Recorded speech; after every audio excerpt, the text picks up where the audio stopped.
Кыялбайсыңдар.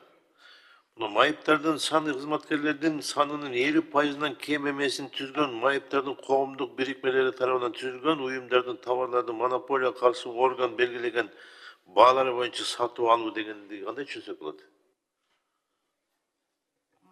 Бул ошол коомдо баягы салык кызматында белгиленген бул коомдордун иштеген адамдардын ичинен 50%-нан кем эмеси бул майыптуулугу бар адамдар болсо, ошондо буларды түздөн түз баягы мыйзамдын күчүнө кирбеген эле мындай түздөн түз сатып алууга мүмкүнчүлүк берет.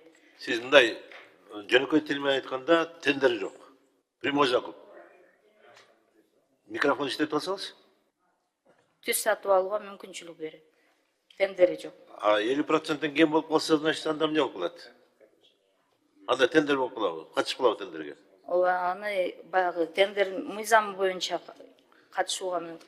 Бул кандай чечектүү болуп калды анда? Міне анда 49 болуп калса, 49% болуп калса бүттү, анда болбой калабы? Эми бул майыптуулар деген эптеп ошол ошол жерден иштеп, ошолор өндүрүп аткан товарды сатып алып атканда 49% болобу? Муну ылдыраак пайызын ылдыраак болбойбу? Бул азыркы учурда колдонууда мыйзамда ушундай белгиленип калган. Жок, эми ошол сиз инициатив этпейсиңерби мындай? Пайызын ылдыраак кылса да болот да. 20%, 30%, 40%, эмне үчүн 50% деп чек коюп койбойсуңар дейм да. Мен айтайын деп атканым мындай да.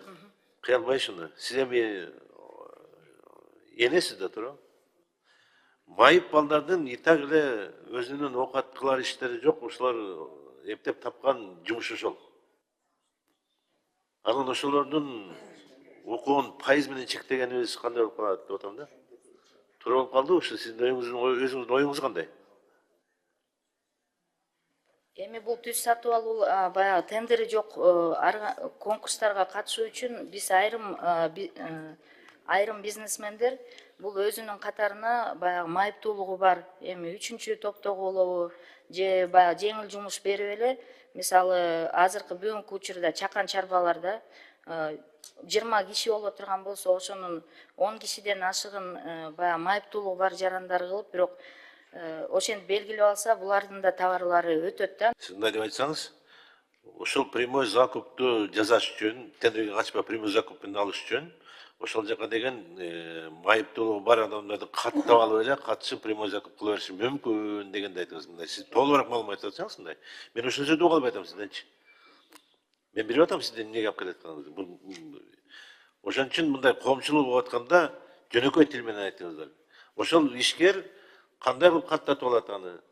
50% чында иштеп атабы, иштеген жокпу? 50%-дан кем эмес. То есть биз ишкерлерге ошо майыптуулугу бар адамдарды толук камдуу иштетип, ошолордун айлык майнасын алып, ошолор оокатын кылыш үчүн иштеп чыккан мыйзам десеңиз, мындай туурабы? Туурабы ушундайбы?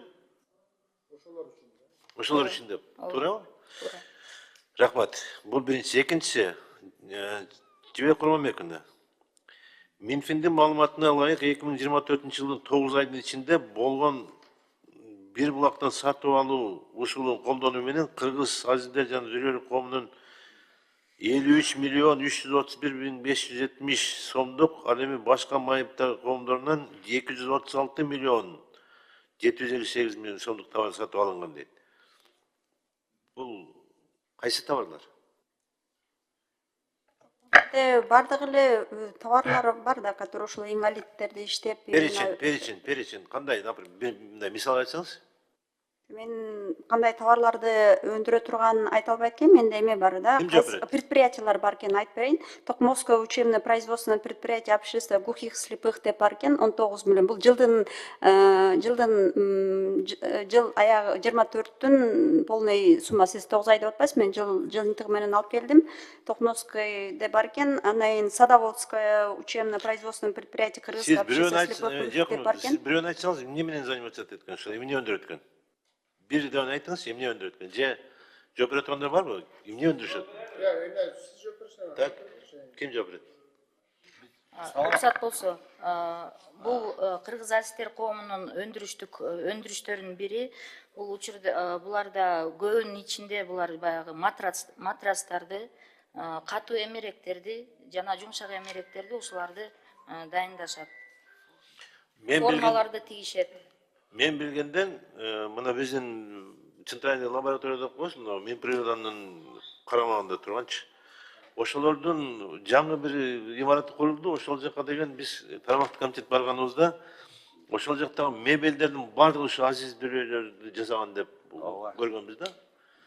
Ошондуктан жана айтып атканым ошол именно ушу Азиз Дүрөйлөр иштеген жерлерде дыкат текшерүүгө алып, жанагындай туура эмес жалган маалыматты берип иштеп атат деп аларды каттап коюп анан кийин башка жумушка иштетип ошондой болбосун деген сөзүм да. Булардан деле колуна көп нерсе киргендер бар. Эми көзү көрбөсө, кулак укпаса көзү көргөндөр бар дегендей, көзү көрбөсө кулак уккандар бар. То есть же бир бут иштебесе кол иштегендер бар, отуруп иштей тургандар бар. Ушулардын баардыгын көбүрөөк бирликке этип, ушулардын күнүмдүк жашоо тиркиликтеги ал акыбалын жакшыртуу үчүн ушуларды карап койсоңуздар болот да, ушулардычы. Чекурмекин могун деген мунун баасын алып келгенде ушул жана кайсы мекеме экенин жазып алсаңыз деле болот беле дейм да сизге, мындай моундай өндүрүштөр бар экен, моундай өндүрөт экен деп айтсаңыз болмок беле дейм да.